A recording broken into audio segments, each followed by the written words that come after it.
Have you ever felt like you're navigating through life in the dark? You're trying your best, making decisions, but you can't see what's just a few feet ahead?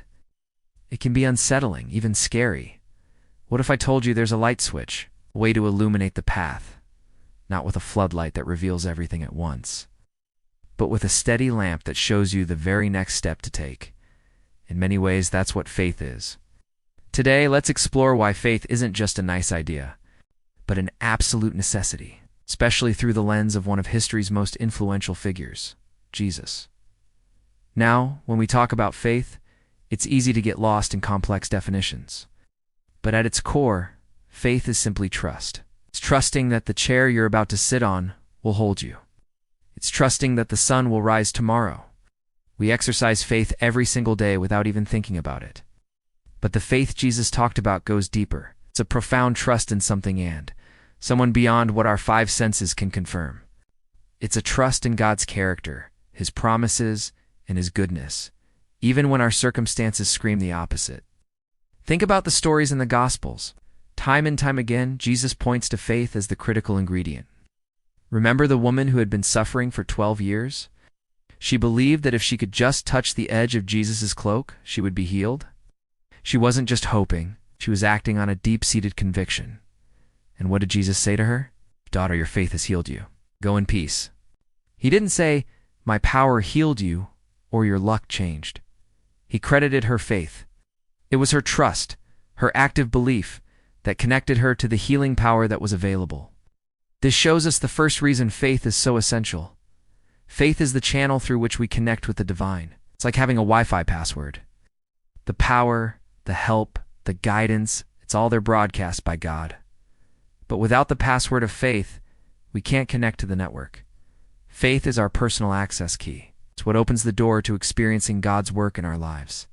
Without it, we might stand right in front of an open door of opportunity or healing and never step through because we don't believe it's for us. Another powerful example is Peter walking on water.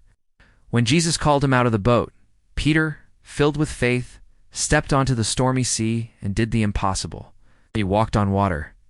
But what happened next is just as important. The moment he took his eyes off Jesus and focused on the wind and the waves, the chaos and the fear, he began to sink. His circumstances screamed impossible, and for a moment, he believed them more than he believed Jesus. Jesus reached out, saved him, and asked a poignant question. "You of little faith, why did you doubt?" This story beautifully illustrates the second reason faith is vital. Faith keeps our focus on the solution, not the problem. Life will always have storms. There will always be wind and waves of financial trouble, health scares, relationship conflicts, and personal anxiety.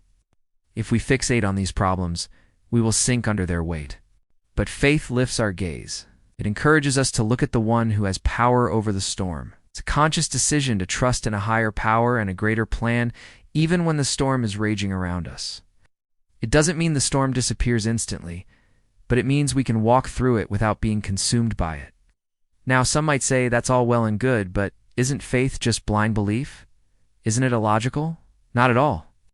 The faith Jesus speaks of isn't a blind leap into nothingness. It's a step of trust based on evidence.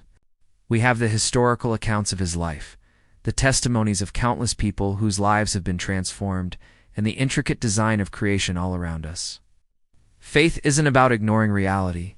It's about seeing a deeper reality. It's about trusting the character of the one who made you. If you believe God is good, loving, and powerful, then it's logical to trust him, even when you don't understand your circumstances. This brings us to our third point. Faith provides peace in the midst of uncertainty. The world we live in is filled with things we can't control. Global events, economic shifts, the actions of others, so much is outside our grasp. This lack of control is a major source of anxiety for many people. We crave certainty, but genuine, lasting peace doesn't come from controlling our environment. It comes from trusting the one who is in control. Jesus told his followers, "Peace I leave with you, my peace I give you. I do not give to you as the world gives. Do not let your hearts be troubled and do not be afraid." This peace isn't the absence of trouble. It's the presence of God in the midst of trouble. Faith is the anchor that holds our hearts steady when the boat is being rocked. It's the deep internal knowing that no matter what happens, we are not alone, and that there is a purpose being worked out. This is a peace that the world, with all its temporary comforts and securities, simply cannot offer.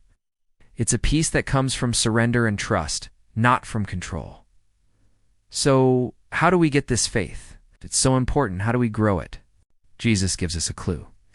He once compared faith to a mustard seed, a tiny, seemingly insignificant seed, but with the potential to grow into a large tree. He wasn't saying you only need a tiny amount of faith. He was saying that faith is something that starts small and is meant to grow. And how does anything grow? It needs to be nourished. We nourish our faith by spending time with its source. This means reading the words of Jesus, seeing his character, and understanding his promises. It means talking to God in prayer, not just with a list of demands, but in a genuine conversation, sharing our fears and our hopes. And it means putting our faith into practice.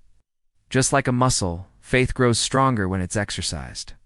Start by trusting God with the small things. Trust him to get you through a difficult conversation. Trust him for patience when you're stuck in traffic.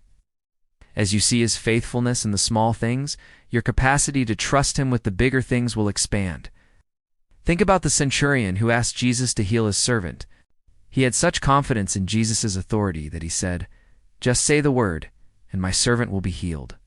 He didn't need Jesus to be physically present. His faith was based on his understanding of authority and power.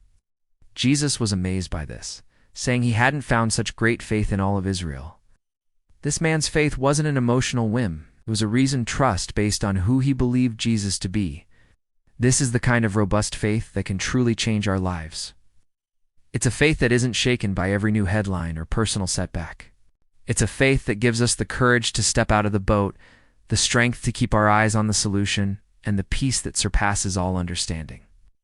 In the end, life without faith is like trying to build a house on sand. It might look fine for a while, but when the storms of life inevitably come, the foundation washes away and everything collapses.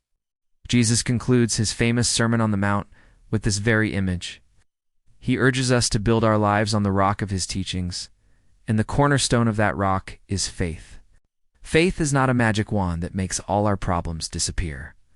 It is the unwavering conviction that gives us the strength to face those problems. It's the connection to our source of power, the focus that keeps us from sinking, and the anchor that gives us peace in the storm. It's a journey that begins with a single step of trust, a mustard seed, that can grow into a source of incredible strength and shelter in our lives. So, what's the next step for you? Maybe it's simply acknowledging that you can't do it all on your own. Maybe it's revisiting the words of Jesus with an open heart. Or maybe it's taking one small step of trust today, handing over one worry to God, and choosing to believe he's got it. Faith is a journey, not a destination. And it's a journey that's absolutely essential for anyone who wants to navigate this life with hope, purpose, and peace. Thank you so much for spending this time with me today. If this video resonated with you, please give it a thumbs up and consider subscribing to the channel for more content like this. I'd love to have you as part of our community. Share your thoughts in the comments below. How has faith made a difference in your life? Till next time, take care.